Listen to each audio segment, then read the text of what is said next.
Alright, time for another review out there, people, and I've been joined this time around by our resident Alice Cooper expert, Dave. So say hello to everyone, Dave. Hey everyone. Hey everyone. Now, if you can't tell, we're going to do an Alice Cooper review, and this is the new Breadcrumbs EP. So 6 tracks for about 21 minutes.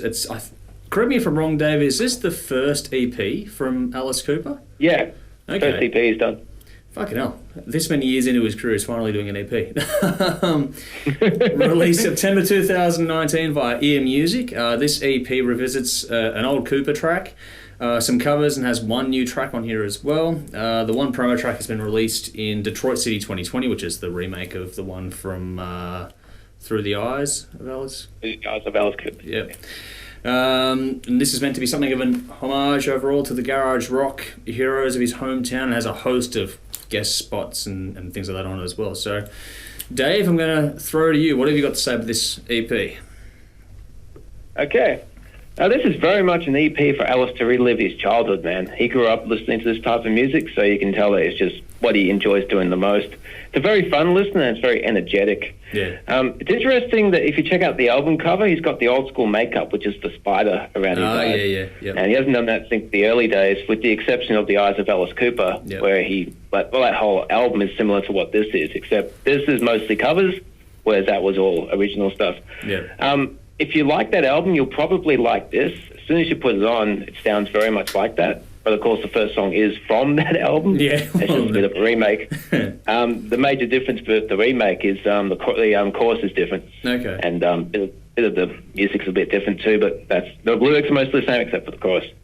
A lot of these songs I grew up, I know the artists that do them, but I'm not familiar with the songs themselves. So it was pretty much like hearing a whole bunch of new songs from Alice. Yep. But yeah, like all good covers do, I'm interested to go and check out the originals. Because, like I said, I do know a lot of these artists, but it's worth checking out what the originals sound like. Alice is sounding amazing on this. Yeah. If I didn't know better, I would think it's like lost recordings from like 30 years ago. He doesn't sound... Because he doesn't sound like he's 71 years old. No. And it's not the growling Alice vocals that you're used to. I mean, as he gets older, his voice gets more gruff, and that's good for his character. But this it's clean Alice singing, and it's really well done. I haven't heard him do this sort of style of singing for a while now, actually, I don't think. Yeah, well over a decade. Yeah. Probably when he did The Eyes of Alice Cooper and Dirty Diamonds. Yeah. That was more laid-back stuff. It is cool to hear some saxophone in Your Mama Won't Like Me. That was a very cool song. It's got that old swing to it, which you just don't get in rock and roll these days. The slowed-down version of Devil in a Blue Dress, that was very well done. It's very Alice. Okay, cool. He's always had that female aspect to him, kind of the camp, tongue-in-cheek shit. And he pulls that off really well. Yeah, exactly. It's a fun visit to a time from before I was born. I mean, this is well before I discovered music, but you hear about stuff like this and you see movies with this vibe, and he just kind of captures that. It's got that whole Outsiders, the old Outsiders movie and West Side Story and all that, just brought in together in the typical Alice fashion. He's done it. It's one for the diehard fans, and probably one for people who've been listening to Alice for a very long time, fans of the very old, early stuff. Yeah. It's also a very nice bridge between albums. I mean, I know he's got a new album out sometime next year. Yeah. And he's just released Hollywood Vampires, and he's constantly on tour, so the guy just doesn't sleep. Well, he's out here early next year as well. Yeah, February, I think. Yeah. He came out. He always comes out in February, but that was really good over here. The grandfather of shock rock continues to show people how it's done. I gave this out of 10. It's 6 songs. It's a lot of fun. Standouts were Detroit City 2020, Your Mama Won't Like Me, and Go Man Go. Cool. I think we're very much on a par here.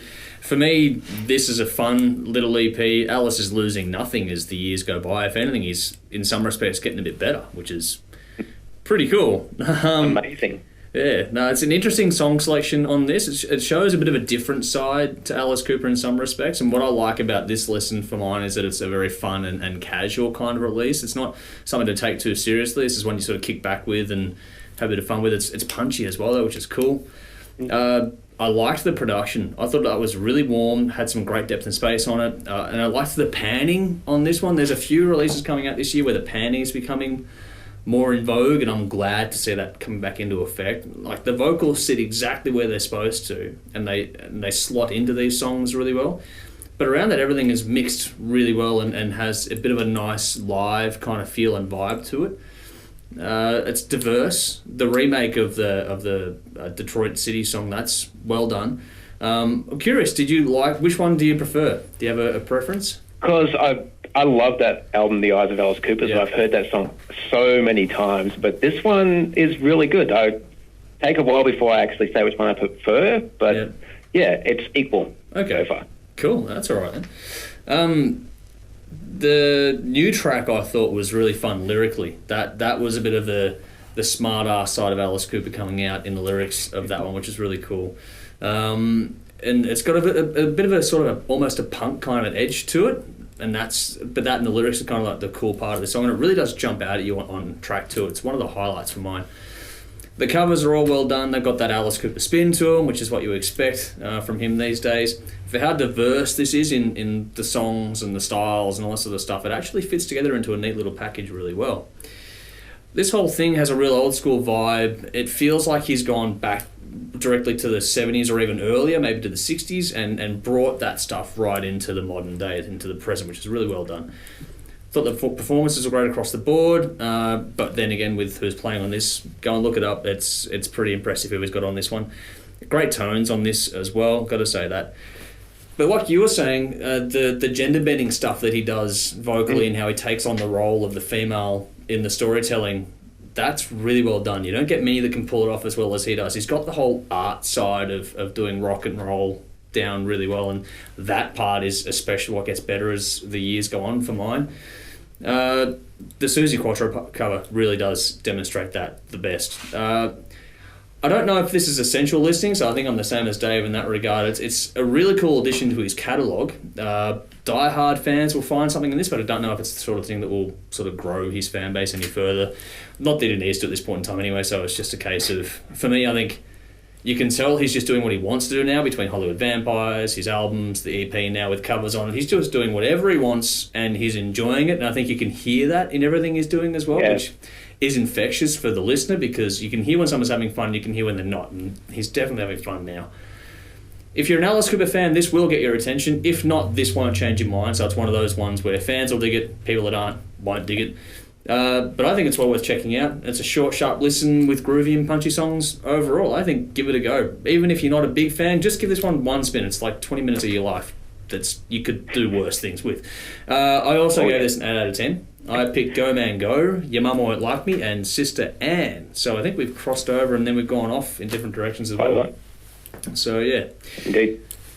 Well, this is a first for us, a first sort of Skype review. So let us know what you think out there in the comments below. Have you got anything else you want to add before we wrap this up?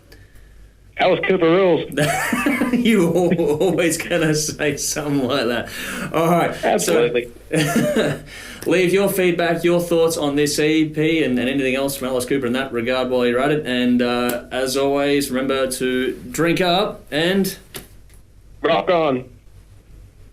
Thank you for taking the time to watch this video. Make sure you leave your thoughts in the comments below, and also give us a thumbs up or subscribe or follow any of our social media channels to stay up to date with what's going on next. I want to say a very quick thank you to our sponsors, Alt Cult, Rockstar Finance, Hydra Rehearsal Studios and Squinting Screen Printing. Thank you all so much for your support, and we will see you in the next video.